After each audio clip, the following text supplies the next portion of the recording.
Hello, and welcome to the Cryptocurrency News Channel. Today we're going to talk about VeChain and how the mainnet transactions have completely exploded over the last 2 days, who this could actually be, and could there be an announcement in the works. Now, Sunny Lu said on April 18th that was going to be a announcement in about 2 months. I think some people just took that too literally, assuming that there would be an announcement on June 18th. I don't think he probably meant exactly 2 months, but maybe somewhere in the time frame. So we might have to wait a little while longer, but everyone is expecting June. However, that moment may be getting very close, because as you can see, for the last 2 days, we went from just regular 600,000 VTHO burn per day to 2.6 million in June 17th. And 4.9 million in June 18th. Now, that's still not an all-time high because when Deloitte onboarded a couple of their customers, we went to over 10 million burn in a single day, and that's what we need.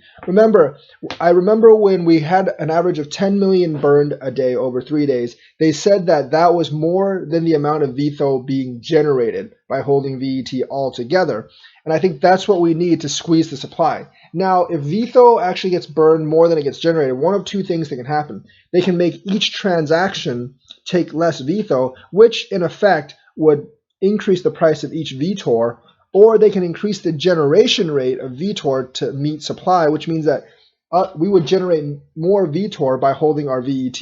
Either one of those is good for VET holders. It either increases the value of the VTHO you already have, or it helps you generate more VTOR, giving you more passive income, and that would put pressure on holding VET, which would then rise the price.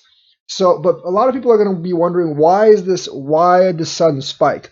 We know that June 18th, June 19th, this week was speculated to be some big partnership announcement. We have not gotten that partnership announcement yet from Sunny or the VeChain team, but there definitely is something going on right now.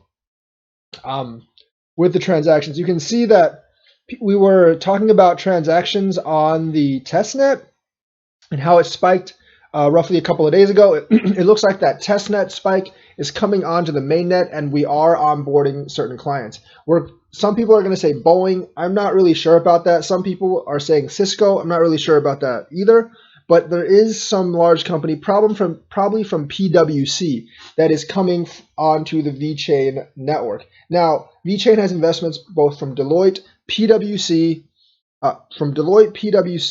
and also DNVGL. So it could be any of the companies affiliated with any of those companies, those networks, and those companies represent a lot of clients which they could onboard onto VeChain. And we know that those three are committed onto VeChain. Now, it's not only an Asian company. Yes, a lot of the partnerships are in Asia. For instance, with BMW Asia, and also with Bright Foods, the company that's owned by the Shanghai municipality. So there's some relations with the Chinese government as well as with the PICC, or the People's Insurance Company of China. But it's also partnered with Deloitte and PwC, which is obviously not completely Asian based. And there's already 3 winemakers in Italy that actually use VeChain's network for their winemaking business. So VeChain's spreading out over in Europe as well as in Asia, and there's a lot of transactions on its mainnet. So there's exciting things coming. We don't know what it is.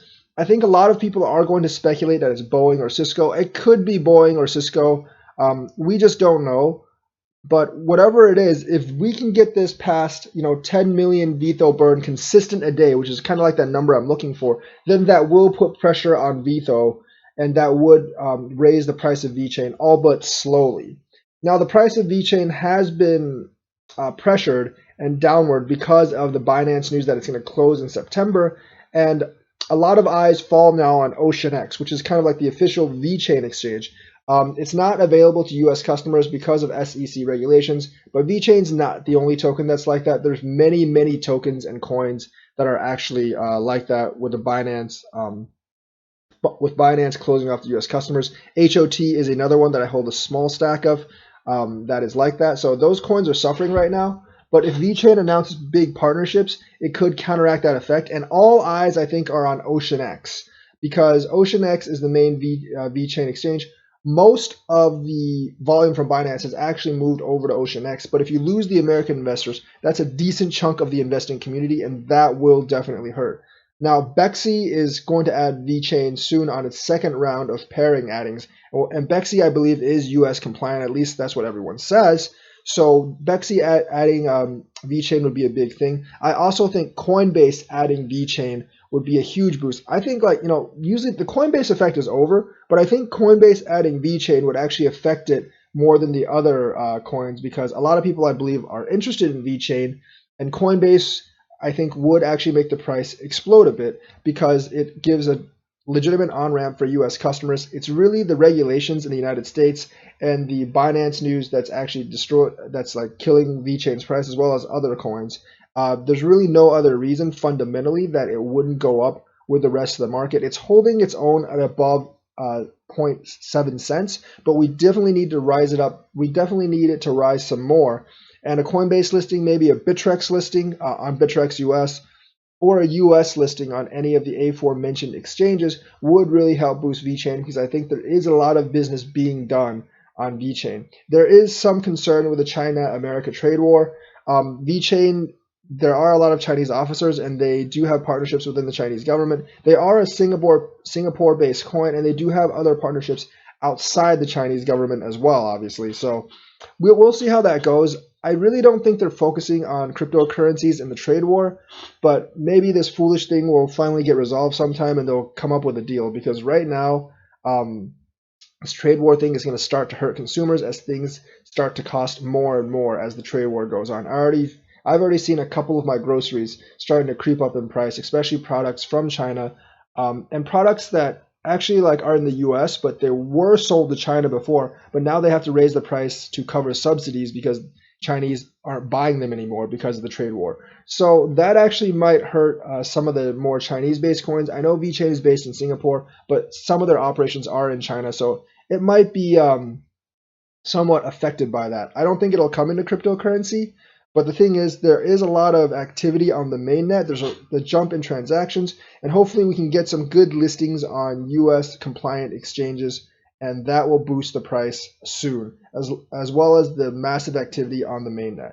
So that is the report for today. Let me know what you think in the comments. Like and subscribe, and hit that notification bell button. Also check out my social media on Twitter, Patreon, and DLive. Thank you, and have a nice day.